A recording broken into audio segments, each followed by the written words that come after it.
In January 1944, on either side of Italy, two Allied armies, one British, the other American, slowly pushed their way northwards from Naples towards Rome.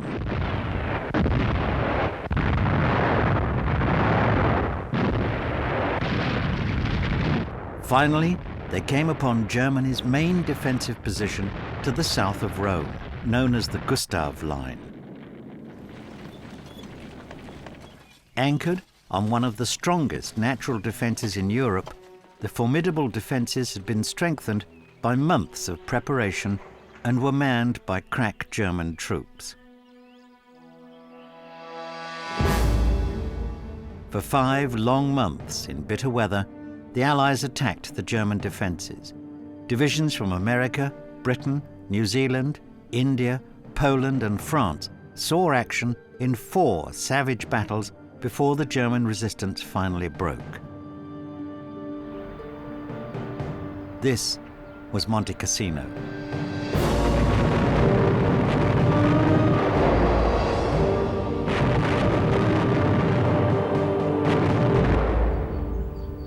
The Allied had the blind vision of attacking the monastery frontal, go up and go up and go up, and they was just picked off like rabbits. The sergeant came round, he called out a name, he said, I want you all to go in the corner of the field, the priest will hear your last confession. And I thought, my last confession?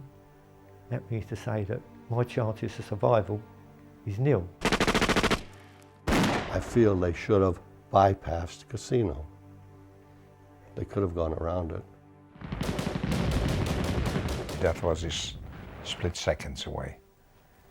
And the whole battle itself was awful.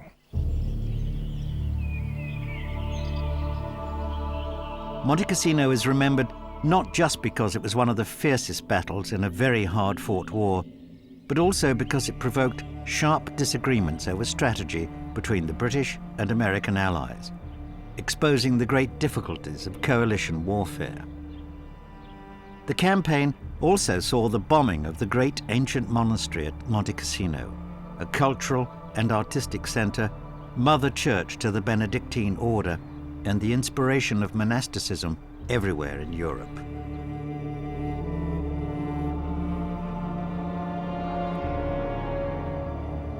Divisions between the Allies in part explain why the capture of Monte Cassino proved to be so difficult. The Americans really never wanted to be in Italy.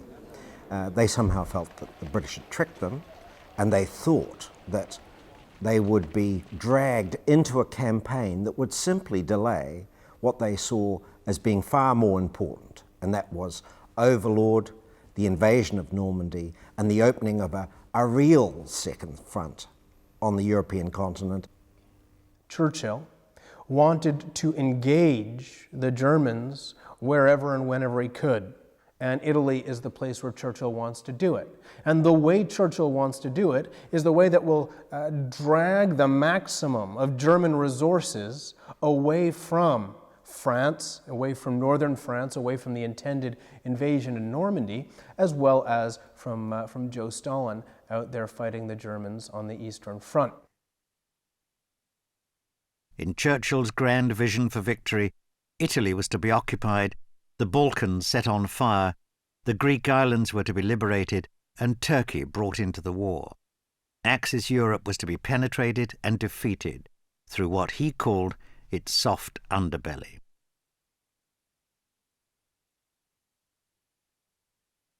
American support for an Italian campaign was therefore given grudgingly, and as a consequence, there were never enough American men, supplies and equipment to produce a swift result. In addition, there was considerable friction between the Allied commanders. Lieutenant General Mark Clark, who commanded the American Fifth Army, was young and ambitious, but no lover of things British. Sadly, he had a poor relationship with the overall theatre commander, the very British General the Honourable Sir Harold Alexander. I think one of the things we must remember about Clark is that he wasn't so much anti-British as pro-Clark. Clark was going to be against anyone American or British, who stood in his way. Because Clark was a man of immense personal ambition. And if the British thwarted him in his ambition, then he was going to be anti-British. But had it been an American general who was thwarting him, he would have been equally anti that general. On the German side, the commanders were seasoned professionals. The overall commander in Italy was Field Marshal Albert Kesselring. Kesselring, an Air Force man, well regarded by his staff, well regarded by his troops. A lot of forethought, a lot of foresight, and particularly when he realised that the Allies were going to invade Italy, he'd had the sense to realise that the way to deal with it was by a slow withdrawal up the leg of Italy. Under him, and in command at Monte Cassino, was an even more remarkable man, Fridolin von Senger und Ettelin. Monte Cassino is his battle. First of all, the defensive preparations are brilliantly done. And as the battle develops, he goes forward, he knows what his soldiers need on the ground. He gives them both the reassurance of a man who knows what he's doing and the supplies and the ammunition necessary to fight the battle. The Gustav line lay across the two best north-south roads in Italy, connecting Rome with Naples. A great steep spur led to the coast from the impassable mountains of central Italy. At the end of this spur, dominating the two valleys below, stood the Benedictine monastery. At the foot of Monastery Hill lay the market town of Cassino, through which ran the best of the two main roads. Finally, issuing from the mountain pass and swirling past the town to the coast, was the Rapido River, only 60 feet wide, but 10 feet deep and flowing fast at 8 miles an hour. Mountain, town and river thereby combined to block any Allied attempt to break into the wide and flat Liri Valley, the direct route to Rome.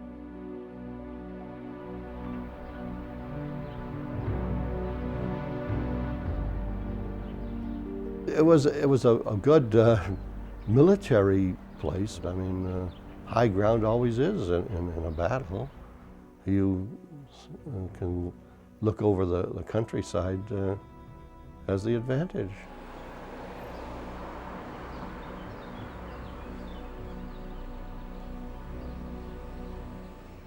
The Abbey of Monte Cassino, there it stands. Highway 6 running across the back there, around the base of the hill, and then onwards and upwards towards Rome. They'd had 3 months in which to prepare the defences across the waistline of Italy, across from the Adriatic through to the Gulf of Gaeta. And the key to this whole defensive line was this building behind. You couldn't get up the hill without being seen. There's not a lot of vegetation on Monastery Hill. There's a lot of open ground around it, making it difficult even to approach the hill without being seen. But you cannot get up the Liri Valley without going past Monte Cassino. It was the cork in the bottle on the route to Rome.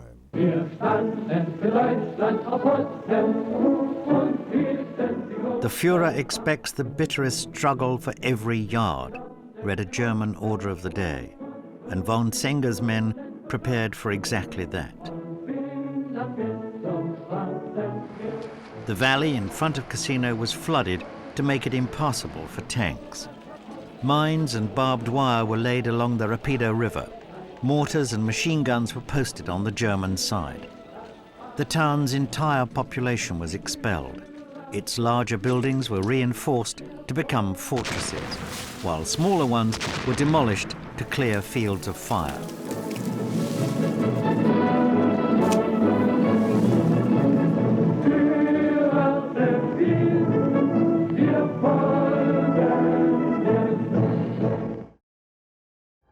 On the mountain itself, holes were blasted in the bare rock and camouflaged, prefabricated bunkers and pillboxes with sides and roof of 5-inch thick steel plate were slotted into position.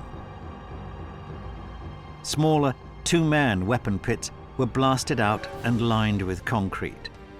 Machine guns were placed on every slight rise along the ridge lines in order that their interlocking fire could sweep the entire area. Finally, observers in the hills were connected to a fire control plan that could bring down a deadly barrage of mortar and artillery fire within minutes. Once when I got to Cassino, you were absolutely trapped there. And you couldn't even have hot tea or anything in the daytime because they saw slightest bit of smoke. They'd put a shell down where the smoke was. You just couldn't move at all. They could look right over your positions. You were constantly being mortared and shelled. But in retaliation, you had the right to call down the defensive fire from your side, and all hell was let loose.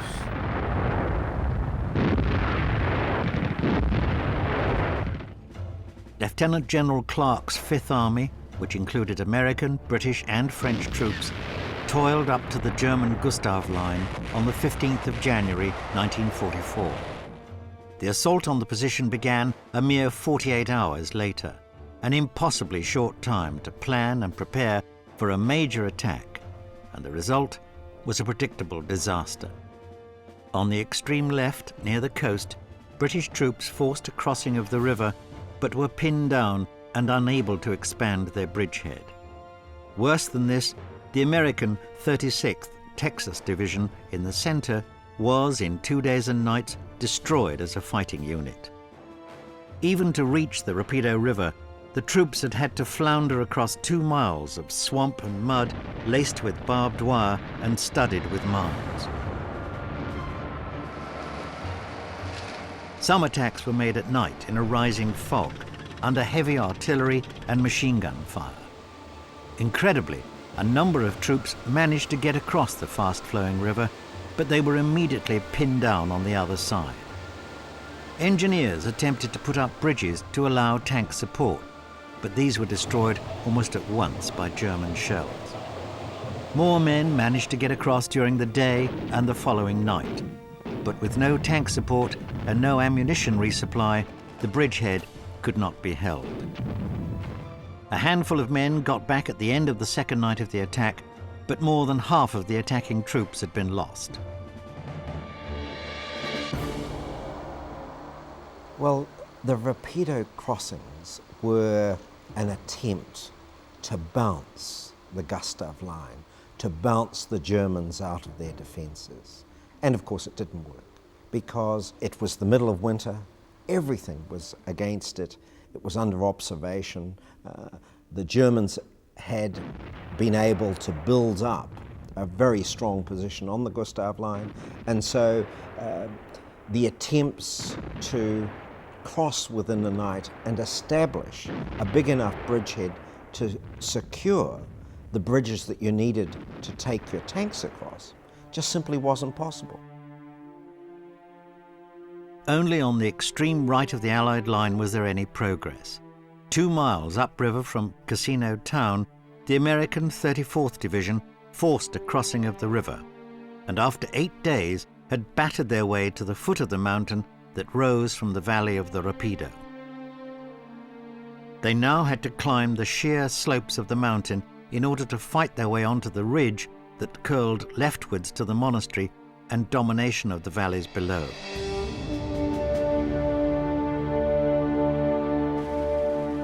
For a week they struggled on, clearing the steep crags from where German machine gunners had swept the rocks below them with their deadly fire.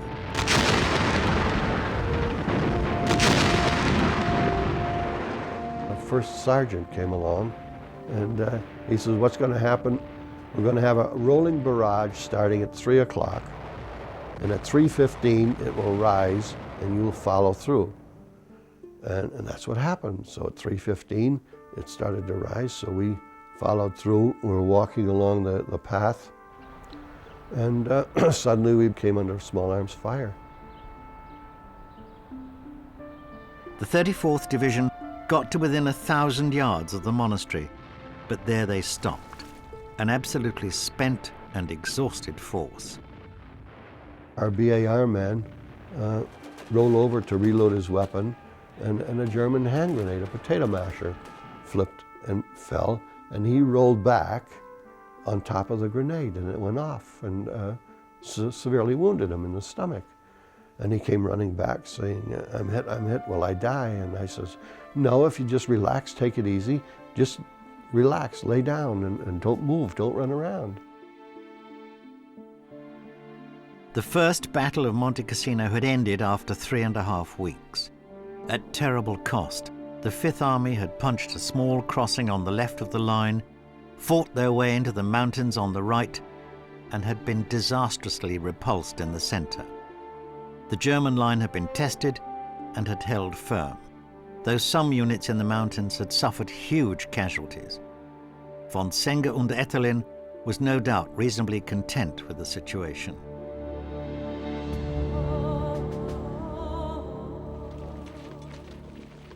It was now early February 1944, and the pace was hotting up. 3 divisions of the British 8th Army were already being brought across Italy to start the Second Battle of Cassino. 50 miles to the north, at Anzio, 2 divisions of the Fifth Army were in danger of annihilation. Frustrated by the slow progress of the Italian campaign, Churchill had insisted on an amphibious landing at Anzio, which lay behind the German lines. Churchill's concept is go around the Gustav line, a step towards Rome, land on the beach there, and even if you can't actually land on the beach there and destroy the Germans, you'll force the Germans to commit troops to attacking that landing. You'll draw them away from the rest of the Gustav line. You'll weaken the Gustav line. And when the Germans weaken the Gustav line, that's when you hit them. The fact was that the disastrous first attack on Cassino had been improvised in such haste because it had to coincide with the Anzio landing on the 22nd of January. It was hoped that the Anzio campaign would panic the Germans out of their defences and into a retreat. But there was no panic and no retreat. The Allies had only enough landing craft to put 2 divisions ashore at Anzio, too weak a force to be a real threat. Because they were limited to 2 divisions, the needs to establish a bridgehead and then advance and secure more ground was simply beyond the capabilities available. And here we have the reality of the Italian campaign always taking second place to the needs of the planning for Overlord and Normandy.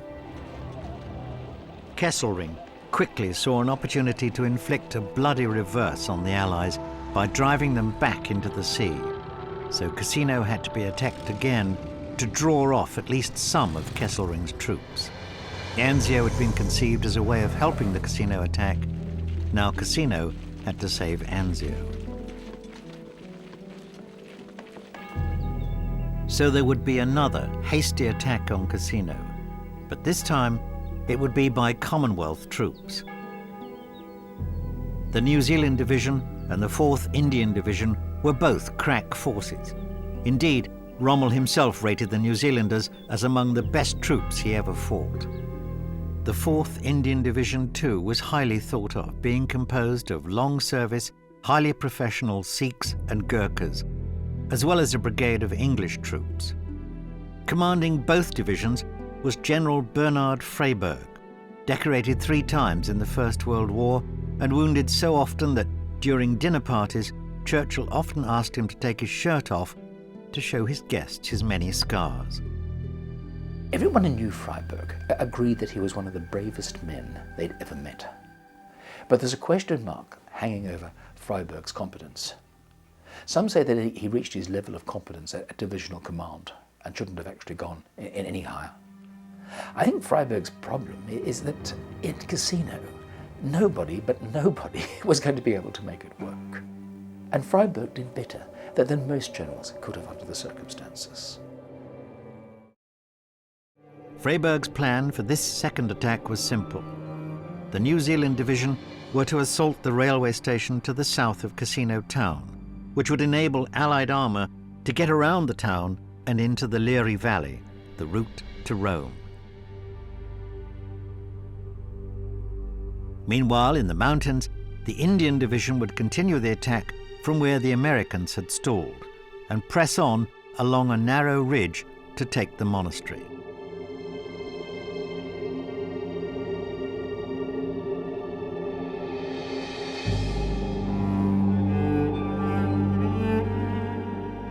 This plan put the ancient monastery squarely in the line of fire. Although it was right in the center of the German line, the Germans always insisted that they had not fortified the monastery, nor put any troops into it. The Germans also very publicly removed the monastery's treasures and evacuated all its monks, apart from the aged abbot and half a dozen companions. Freiburg was now faced with a tough decision. The Germans certainly had gun pits placed right up to the monastery walls, and few were inclined to trust their assurances that there were no guns within the walls themselves.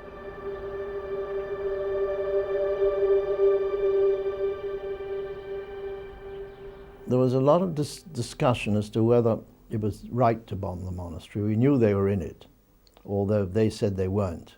But if they weren't in it, they were just outside it with their OPs, observation posts. I wouldn't say there were Germans there. I don't say they were using it as a gun position. I'm sure they used it as a observation, because it really, you could see all over the valley. Freiburg was concerned that it would be a tactical liability. A lot of Americans were concerned that it was a tactical liability. They believed that it was just chock full of German soldiers and German guns. Why not blow it up? Why take the risk? Why send boys home to New Zealand in boxes or bury them in Italy just because you don't want to blow up a building?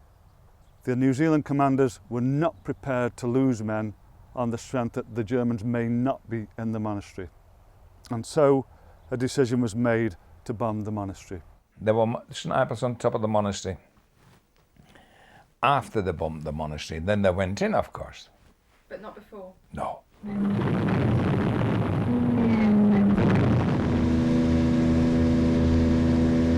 142 flying fortresses and 112 medium bombers dropped 576 tons of bombs on Monte Cassino. The walls remained mostly intact, but the interior courtyards, church, and monastic buildings were totally destroyed.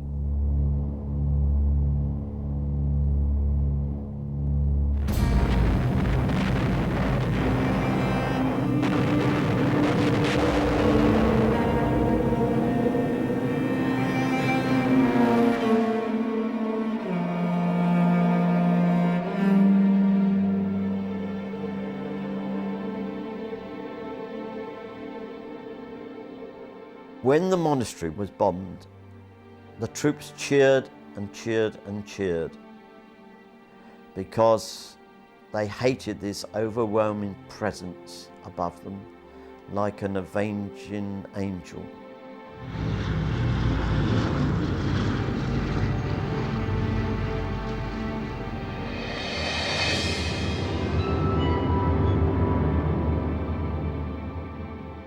I don't think they had no need to bomb the damn thing. They wouldn't. It hasn't served any purpose whatsoever. It actually helped. As soon as that was up, they were in. The abbot and his companions survived the attack and gave the Germans a statement confirming that there had been no troops in the building when it was bombed.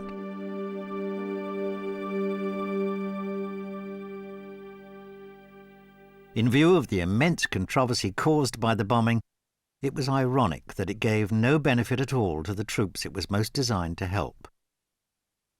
Once the monastery was bombed, there was then, instead of them making the attack go in right away, it sort of faded a bit for a few hours before the attack went in. In that time, it gave the Germans time to get their machine gun set up, and they created havoc amongst the advancing troops. After the bombing of the monastery, there when the 4th Regiment went into that because they were the biggest fortress you can imagine. The Indians, newly arrived on the mountain, occupied half of the long, narrow, boomerang-shaped ridge that led on to Monastery Hill. Their attack on the monastery, barely 1,000 yards away, was supposed to start from a rocky hillock on the ridge named Point 593. But this was still in German hands when the bombing took place, and there it remained. For 3 nights in succession, English and Indian troops tried to creep along the narrow ridge and storm Point 593 to get at the monastery. They tried first at company strength, then battalion, and then with 3 battalions. It was the same result each time. The attacks were beaten back with huge losses. The mountain assault simply had to be given up. For each night, half the attackers had been killed or wounded. Sufficient numbers could never be concentrated on the long, narrow ridge to capture it. Freyberg's other attack, however, in the valley against the railway station, came agonizingly close to success. Made at night by 2 companies of the New Zealand Division, they gained a foothold during the heavy fighting. But daylight brought a determined counterattack by German tanks and infantry that left the New Zealanders with no option but to retreat. More than half their number were killed or wounded during the attack. Freyberg decides to cancel the battle, to close it down, at that point where some commentators have said that the New Zealanders had actually almost succeeded in taking Cassino. Now, he was actually right to close down the battle at this point, because even if he'd succeeded in holding on to the railway station, what good was it going to do? No matter what you do in the railway station, no matter what you do in the surrounding buildings, look up the hill. Look up the hill, because up the hill, Monastery Hill, there are the Germans. The Germans can look down and they can drop mortar bombs on you, call in artillery on you, shoot at you with machine guns, anything they want. Because whatever you do at the railway station, Monastery Hill is still looming over you.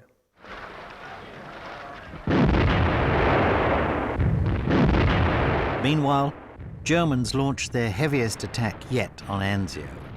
Somehow, the Allies held their position, but they knew full well that Germans would attack again, and therefore the pressure on Cassino could not be relaxed. But pressure where? Mountain, river, and valley floor had been tried without success. There was one last possibility.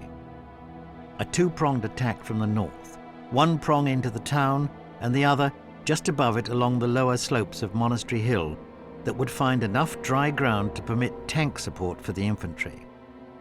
A successful attack here would allow both monastery and town to be cleared, and the 600 Allied tanks to burst into the Liri Valley and on to Anzio and Rome. To support the attacking battalions, a new tactic was planned. The town of Cassino and its defenders were to be attacked from the air by hundreds of heavy bombers.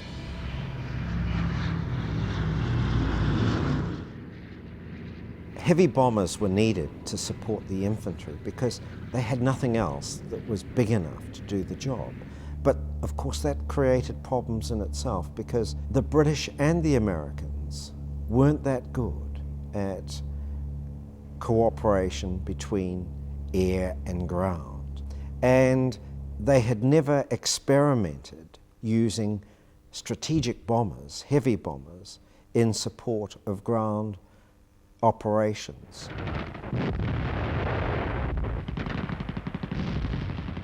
The Germans had made their preparations too.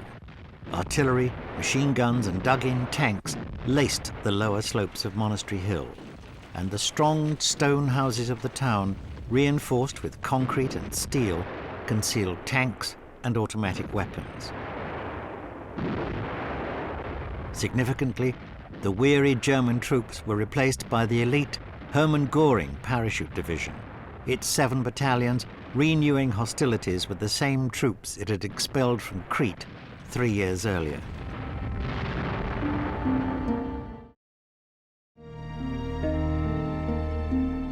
The weather then took a hand.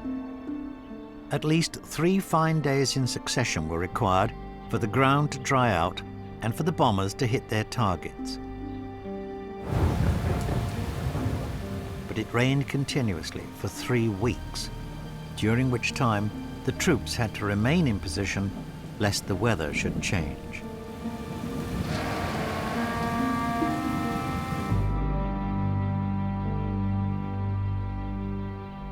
Finally, on the 15th of March, the weather cleared and Operation Bradman began. 500 bombers arrived in relays to drop more than 1,000 tons of bombs on the small town of Cassino. The way they bombed it, they didn't, let's say if that's the mountain going this way, they didn't come head on with the mountain, they went along the valley as they unloaded it. And that's never been known that a front line were bombed like that with bombers.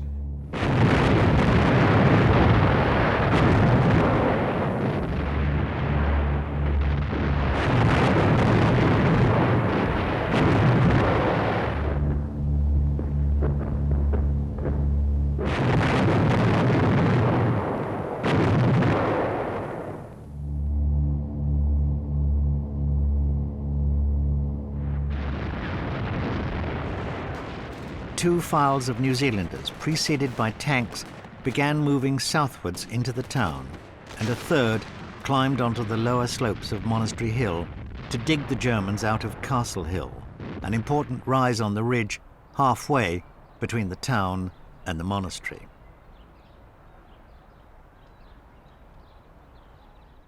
They did the Germans actually a favour with turning that village into smithereens, because when the tanks came and all of the Germans, they couldn't go anywhere near it because they were stuck there. That's it. Then the infantry had to take over, and of course that were 1-to-1. That were easier than fighting tanks, you see. No tank could penetrate the chaos, and the advance slowed as troops struggled to clear a way for them. They were further hampered by Germans who opened fire from the rubble, although half of the 360 parachute men in the town were already dead. But that night, the Germans sent in reinforcements, concentrating their resistance around and inside 2 large hotels, the Continental and the Roses, which were at the southern end of the town. As the fighting in the town became a stalemate, so did the battle for the slopes of Monastery Hill.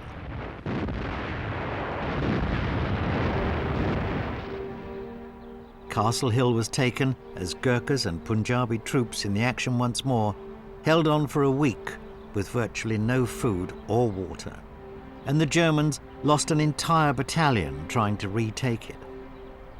I know to my right, one group, they were approached by the Germans and they lent them some stretchers, and the Germans used them to cart their dead away and then returned the stretchers with a letter of thanks. But after 5 days and nights of continuous fighting, the Allied troops were depleted and exhausted. And now Freyberg knew that the 2nd New Zealand Division simply could not advance any further. It had reports from his brigade commanders said that it's spent, it's exhausted. And when Freyberg was asked why he was cancelling the attack, he replied with a single word: Passchendaele. He was not going to repeat the mistakes of the First World War of reinforcing failure. Though he hated giving best once again to the parachute troops, Freyberg decided to consolidate his gains and not to risk further heavy losses on more attacks. As it was, neither the Indian Division nor the New Zealanders would ever be quite the same force again.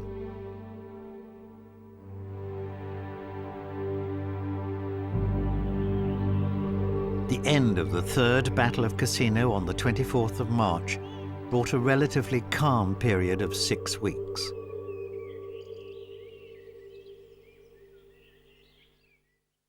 With the Anzio beachhead now secure, General Alexander, the commander of the invasion, was at last free to plan an attack carefully and thoroughly, at a time and place of his own choosing.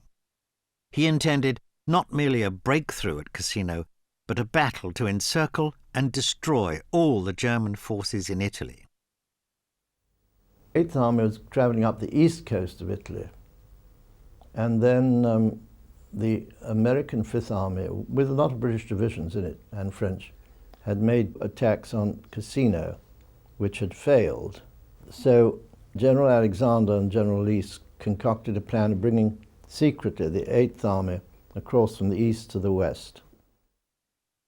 Alexander then planned an attack along the entire length of the German line from the coast to the mountains.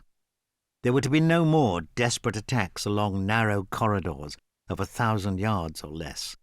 The Germans would have to repel a coordinated assault along 20 miles of front. When his 16 divisions had broken through and were pursuing the Germans up the Liri Valley to Rome, Alexander intended the Anzio force, now built up to 6 divisions, to break out and block their retreat. Caught south of Rome between the hammer of the Cassino force and the anvil of the Anzio troops, the German 10th and 14th armies would be annihilated.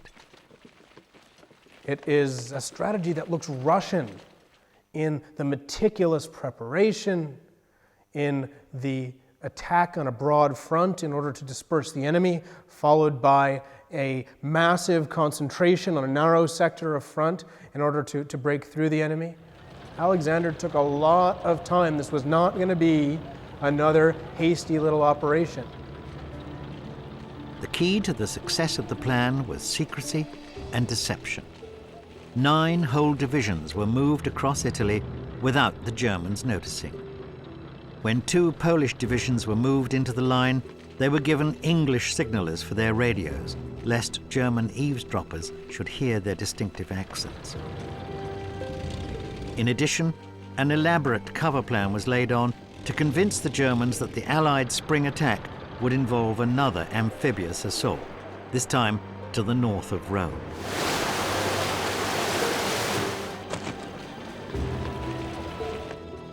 It all went, in the phrase of the time, like a marble clock. So complete was the surprise that von Senger was actually on leave when the blow fell. On the 11th of May, in the evening, when it was just breaking dark, there was no shelling going on. So funny, eerie, no artillery, it was quiet as a mouse. And we kept saying, this mate of mine in the foxhole, we kept saying, there's something coming, there's something going on. HR was at 11 o'clock, 2300 hours in the evening. And the BBC was going to send a signal out so that all these 1,100 guns on our front and the rest on the American front could open up at exactly at that time. The whole front line to us, which you could see, that's what going towards Naples, just in the distance in the hills, it just appeared as if somebody was switching all lights on.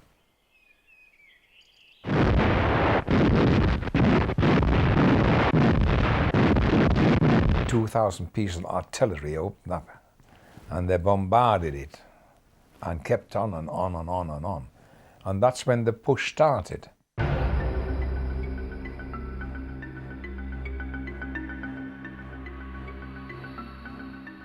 On the extreme left, next to the sea, 2 American divisions were repulsed. Inland, a little further, however, 2 French divisions began breaking into the mass of the Aurigny Mountains. In the Rapido Valley, scene of the disastrous first battle, British and Indian troops forced their way across the river.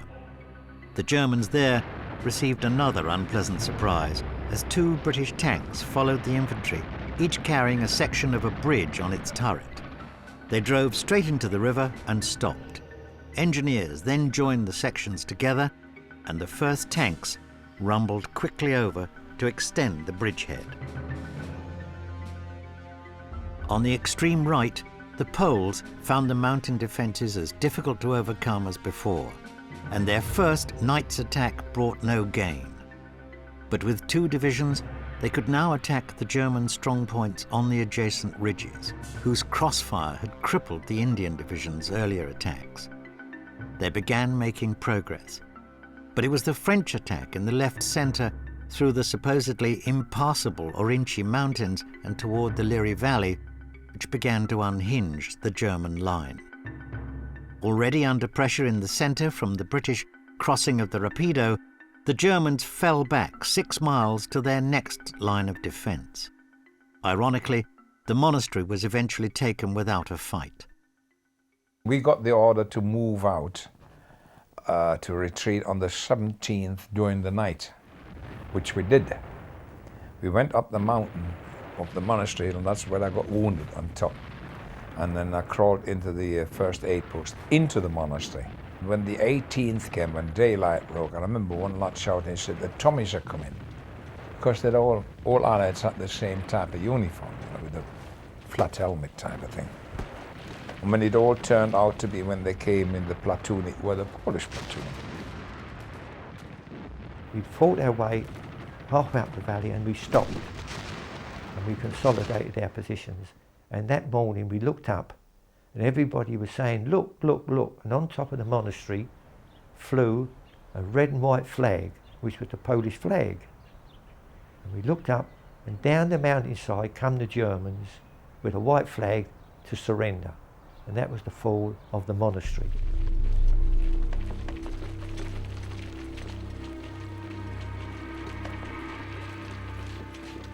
I've written down here, the 18th, a great day for the 8th Army, 4th British Division entered Cassino. It was a big day for the Poles, and their flag and the Union Jack flew together over the monastery. In the afternoon, General Oliver, that's General East, and I drove into Cassino. The town is a complete shell, at a distance rather like a strange drawing of a fairy tale town. The monastery, a huge ruin, towers over the town.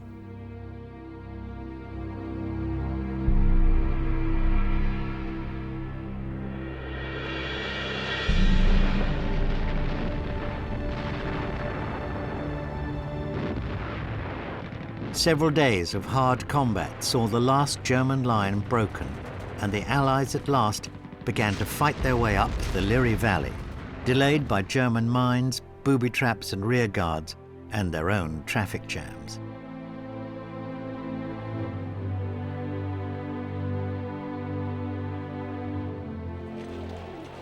The euphoria at breaking the Cassino line, however, was short-lived. It was replaced by disappointment, frustration, and anger. There were 2 reasons. Firstly, although the 6 divisions at Anzio broke out of the German ring as planned and began fighting their way eastwards to cut off the German retreat from Cassino, Lieutenant General Clark suddenly ordered a substantial part of the force northwards. The small force remaining was inadequate to bottle up the retreating Germans, who swept into and out of Rome and onto positions 100 miles further north.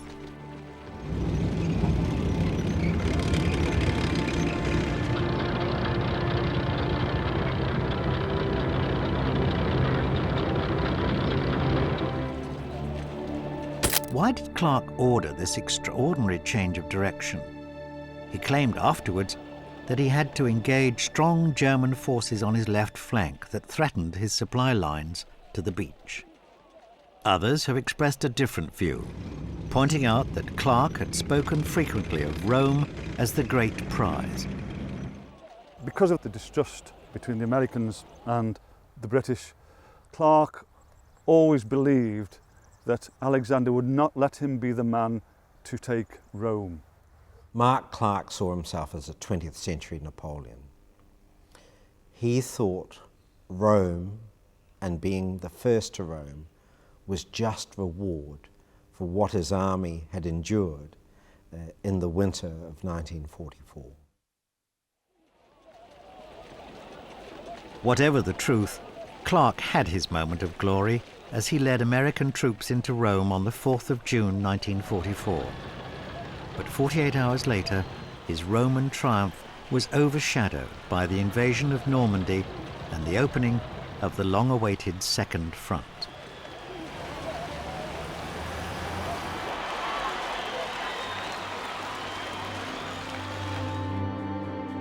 The second disappointment was caused by the Allied grand strategy. At the Americans' insistence, the invasion of Normandy was to be followed and supported by an invasion of southern France. Accordingly, General Alexander was forced to surrender 7 of his best divisions for the invasion. With them, his chance of bouncing the Germans quickly out of Italy. It was a frustrating end to a frustrating campaign. At the heart of what happened in Italy is the fact that the whole Mediterranean strategy was deeply flawed. One does not invade a mountainous peninsula from the south and then fight one's way north. This is just stupid. The question is still debated.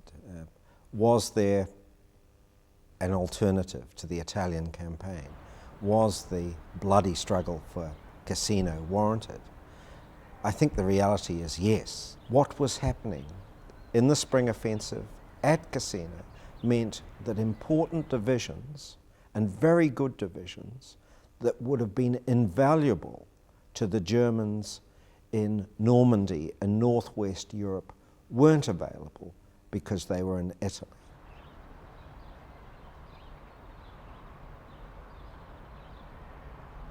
Five war cemeteries exist at Cassino, one for each nation that fought in the battle. 20,000 soldiers are buried in the German cemetery alone.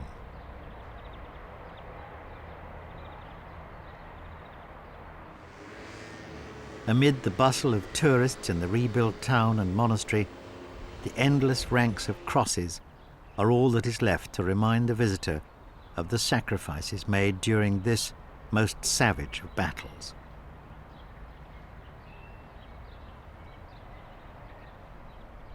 It was classed as Verdun from the First World War, Monte Cassino, where they fought over a piece of land for months and months and months, backwards and forwards, backwards and forwards. I would not like anybody to go through the same predicament I went through there.